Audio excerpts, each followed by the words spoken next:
I hope that everybody had a wonderful Purim. This week's Parsha, Tisa, has many interesting additions stuck in between Truma Tetzaveh, the commandment about the Mishkan, and Vayakov Pekude, the execution of the Mishkan. Of course, the major focus is on the Egel, but we also have some of the most famous psukim in the entire Torah, based on the fact that we say them very often. The Shamru v'nei Yisrael Shabbos, the idea, the concept of keeping Shabbos is in Parshas Kisisa. The Torah tells us, Ach es Shabbosai tishmoru. What's Shabbos doing here, stuck in the Parshas of the Mishkan? Because the Torah wants to tell us a halacha. Ach es Shabbosai tishmoru, as important as building a mikdash is, as important as having a place for the Shekhinah to rest in this world is, it cannot violate Shabbos. Shabbos is the most important. Shabbos is so special, we can't build mikdash on Shabbos. Reb Shal Yedidya of the Mudge's dynasty asked, is this in contradiction to a concept that the Gemara brings up, which says, Asay Shabbat Chachol v'al tetzarech lebrios, that we should not ask for charity in order to fulfill Shabbos. Hashem doesn't want us to overextend ourselves to keep Shabbos. So he says, wait a second. Is it Acha Shabbosai Tishmoru, at all costs keep Shabbos, even if it means asking for help and getting assistance? Or is the principle Aseh Shabbat Chachol V'al Tetzarech Lebrios, or is it that we shouldn't ask for help? So he explains, if we look at the two phrases, we'll find the distinction.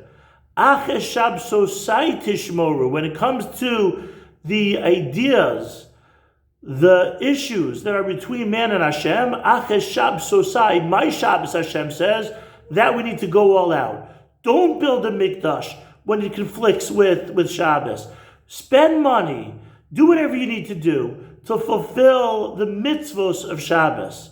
But I say Shabbat Chachol, when it comes to the enjoyment that we experience out of Shabbos that are not necessarily intertwined in the chiyuvim of Shabbos, in the Hashem aspect of Shabbos, so then don't overextend yourself. I say Shabbat Chachol v'al tetzarech lebrios.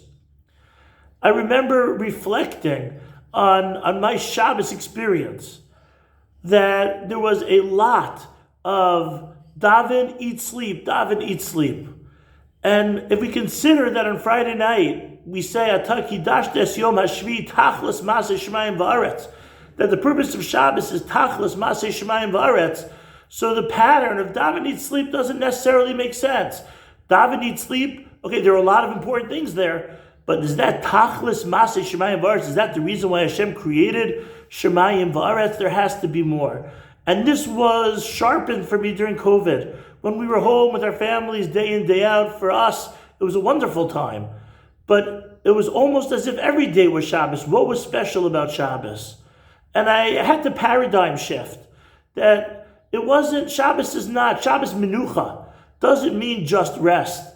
There's no way that Hashem created the world for 6 days and then on the seventh day he had to go to sleep because he was so tired. But rather, what's the point? What are we disconnecting from when it comes to Shabbos? Is that we're supposed to remove ourselves from the constructive activity of building the world, the same way that Hashem built the world for 6 days. We build the world for 6 days, and on the seventh day, let's stop with the constructive, and let's focus on the main point of what our existence is about. Sometimes we're so busy, we're going to work, and we have to go to work. We're doing our studies, and we have to do our studies. Those are important things. But Hashem gave us Shabbos, the treasure, so that we have a day to disconnect and focus on our relationship with HaKadosh Baruch Hu. This is what Rav Pinkus writes, that Shabbos is like the Yichud room. That the same way during the wedding, it's the first time that Chassan and Kala, bride and groom, are alone together. That's what Shabbos is supposed to be.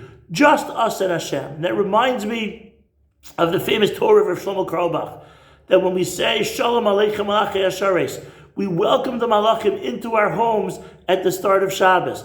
And Bo'achim Shalom, they should come in and they should give us brachas. And then 2 seconds later, Teischem, we're kicking them out. What kind of hospitality is that? So Rav Shlomo Karlbach explains, because The angels that we're welcoming in are the ones who are escorting Hashem from the Kisei HaKavod, from the Alomos Alyonim, bringing him into our home. And then we say, Tzeschem l'shalom malachim, thank you very much for bringing Hashem.